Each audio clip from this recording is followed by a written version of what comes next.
Gold ने जब भी अभी 1 लाख को छू लिया है तभी बहुत सारे इन्वेस्टर्स के मन में ये सवाल तो आता है कि क्या हम निफ्टी में इन्वेस्ट न करते हुए गोल्ड में ही इन्वेस्ट करें क्या।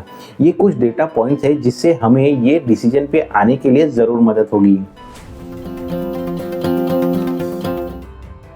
नो डाउट लास्ट के 1 साल में गोल्ड ने काफ़ी अच्छे रिटर्न दिए हैं, लेकिन जब भी हम उसे निफ्टी के साथ कंपेयर करते हैं, एक्चुअल स्टॉक मार्केट से कंपेयर करते हैं, तभी हमें वहाँ पे क्या नज़र आता है।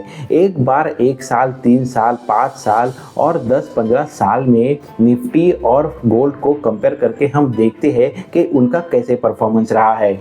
अगर हम लास्ट के 1 साल में देखेंगे तो निफ्टी ने 11% का रिटर्न दिया है, वहाँ पे गोल्ड ने 43% का रिटर्न दिया है।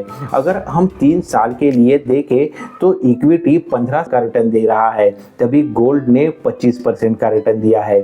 सिमिलर वे में हम 5 साल के लिए देखें तो इंडियन अगर स्टॉक मार्केट देखें तो उसने 22% का रिटर्न दिया है, तभी अगर गोल्ड का कंपेयर करें तो वहाँ पे हमें 16% तक का रिटर्न दिखाई दे रहा है।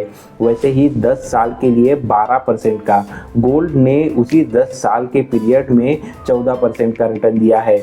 वैसे ही 15 साल के लिए 12% का रिटर्न निफ्टी दे रहा है तो गोल्ड 11% का रिटर्न दे रहा है। 20 साल में देखें तो ऑलमोस्ट निफ्टी और फिर गोल्ड दोनों का रिटर्न तकरीबन सेम ही 14% का आ रहा है। ये डेटा से हमें एक बात थोड़ी ये भी समझनी चाहिए कि लास्ट में अगर 1 साल में गोल्ड काफ़ी रिटर्न दे देता है तो फिर वो उसके पीछे के 3 साल, 5 साल, 10 साल या फिर 20 साल पे भी इम्पैक्ट करता है, क्योंकि ये जो भी हमने अभी रिटर्न दिए वो लास्ट के 1 ईयर, 3 ईयर, 5 ईयर इस हिसाब से दिए हैं। तो डेफिनेटली उसके लिए गोल्ड को एक एडवांटेज ज़रूर मिल जाता है। लेकिन जब भी इस गोल्ड को हम निफ्टी के साथ कंपेयर करते हैं तभी लास्ट के 1 साल और 3 साल का गोल्ड और निफ्टी का परफॉर्मेंस छोड़ दे तो उसके पीछे हम देखें तो गोल्ड और निफ्टी में काफ़ी बड़ा डिफरेंस आया है ऐसा नज़र नहीं आता। और गोल्ड के साथ और एक एडेड एडवांटेज भी होता है, अगर हम गोल्ड फिजिकल फॉर्म में इन्वेस्ट करते हैं तो उसका एक फील गुड इफेक्ट हमें हमेशा महसूस होता रहता है।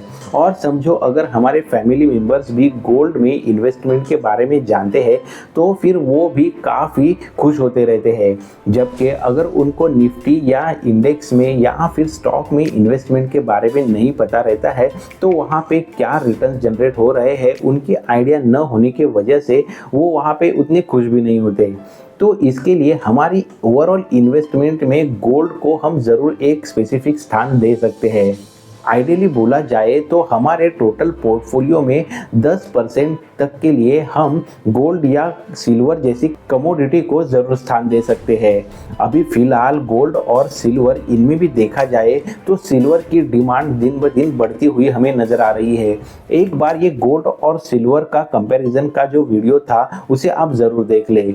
तो अगर हमारे निफ्टी और गोल्ड इसके इन्वेस्टमेंट के बारे में देखें तो देखो अभी ये जो रिटर्न्स हमने कंपेयर किए वो तो केवल निफ्टी के रिटर्न्स कंपेयर किए, लेकिन निफ्टी के अलावा अगर हम डाइवर्सिफाइड इक्विटी पोर्टफोलियो में जाते हैं, जैसे हम स्मॉल कैप के लिए 10 या 15 साल के रिटर्न देखते हैं या फिर समझो आप हाइब्रिड या फिर फ्लेक्सी कैप जैसे म्यूचुअल फंड में इन्वेस्ट करते हो, तो वहाँ पे तो जो रिटर्न्स है वो हमेशा हमें गोल्ड को आउट परफॉर्म करते हुए ही नजर आते हैं।